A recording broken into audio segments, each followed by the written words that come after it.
मित्रांनो, पिल्लू आणल्याच्या नंतर सगळ्यात पहिले आपण त्याची डिवॉर्मिंग केली पाहिजे. डिवॉर्मिंग साठी असंच तुम्ही एखाद्या चांगल्या ब्रँडेड कंपनीचं डिवॉर्मर घेऊ शकता. तर डिवॉर्मर देतात कसं ते तुम्हाला सांगतो.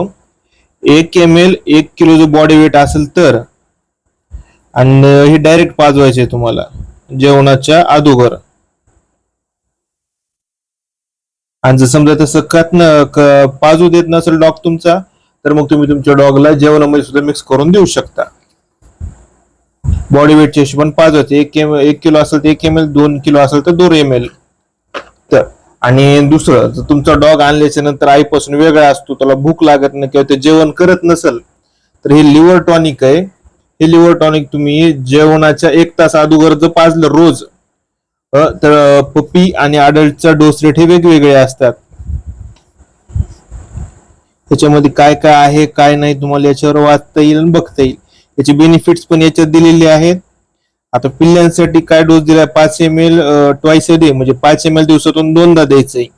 आणि 10 ml मोठ्या कुत्र्यांसाठी, प्रेग्नेंट फिमेल असेल तर 15 ml 2 टाइम द्यायचंय. आणि कॅट साठी 2.5 ml आणि हॉर्स साठी 50 ते 100 ml दिवसातून 2दा. हॉर्स साठी मोठी बॉटल येते, ही बॉटल पुरत नाही, 200 ml ची असते ही, पण इमर्जन्सी साठी सुद्धा यूज करू शकतात. आणि हे जेवणाच्या अगोदर दिलेलं कधीही चांगलं, रिझल्ट खूप छान येतो याचा. त्याच्यानंतर येतं ते कॅल्शियम. कॅल्शियम जर तुम्ही देत असाल तर तुमचा डॉग जो आहे तो माती वगैरे चाटत नाही, दगड वगैरे खाणार नाहीत. कॅल्शियम, फॉस्फरस, त्याच्यामध्ये व्हिटॅमिन D3 आणि व्हिटॅमिन B12 हे बोन जे फ्रॅक्चर झालेले असतात, प्रेग्नेंट फिमेल असतात किंवा ज्या फिमेलला आता पिल्ले होणार आहेत, लॅक्टिंग किंवा त्यांची पिल्ले झालेली आहेत, तिचं दूध वाढण्यासाठी, आणि जी पिल्ले आता वाढीस लागलेली आहेत त्या पिल्लांसाठी हे कॅल्शियम सुद्धा वापरण्यात येतं. त्यांनी पिल्लांचा बोन सुद्धा चांगला होतो. आणि हे आहे मल्टीव्हिटॅमिन, याच्यामध्ये अमिनो ऍसिड सुद्धा आहेत. तर हे आपण दिलं पाहिजे आपल्या पिल्लांना जेवणात मिक्स करून किंवा डायरेक्टली पाजू शकता. याने काय होतं, आपण जर एखादं होम फूड वापरत असतो तर त्याच्यामध्ये जी डॉगला, आपल्या पपीला लागणारी कमतरता आहे किंवा जी त्याच्यात मिळत नाही, ती याच्यामधून कमतरता भरून निघते आणि आपला डॉग चांगला वाढेल लागतो. आता कधी कधी काय होतं, आपण पिल्लू आणतो पण पिल्लाला पचत नाही, पिल्लाचं पोट वगैरे फुगतं. मग ती मांजर असो किंवा डॉग असो, ते दोघांना डायजिटोन नावाचं जे औषध आहे हिमालया कंपनीचं, हे सुद्धा चालून जातं. रिझल्ट खूप चांगला येतो. ज्या पिल्लांचं पोट फुगलंय किंवा त्यांना पातळ संडास होते किंवा तुम्ही फूड चेंज केलंय, तर त्या टाइमला हा प्रॉब्लेम सॉल्व्ह करण्यासाठी कामाला येतं.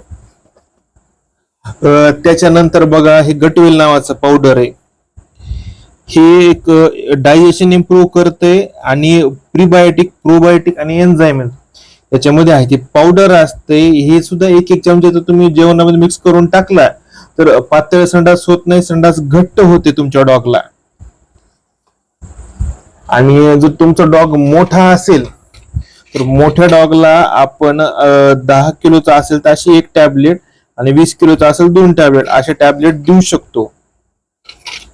आपण डिवॉर्मिंगच्या ह्या सुद्धा टॅबलेट उपाशी पोटी द्यायच्या आहेत. 6 तास पोट रिकामं पाहिजे अगोदर आणि नंतर पण.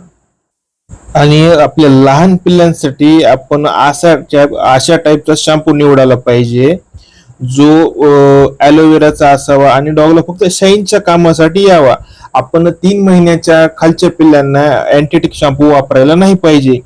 हे शॅम्पू याचा स्मेलही छान येतो आणि पपी सुद्धा आपलं शाईन करतो.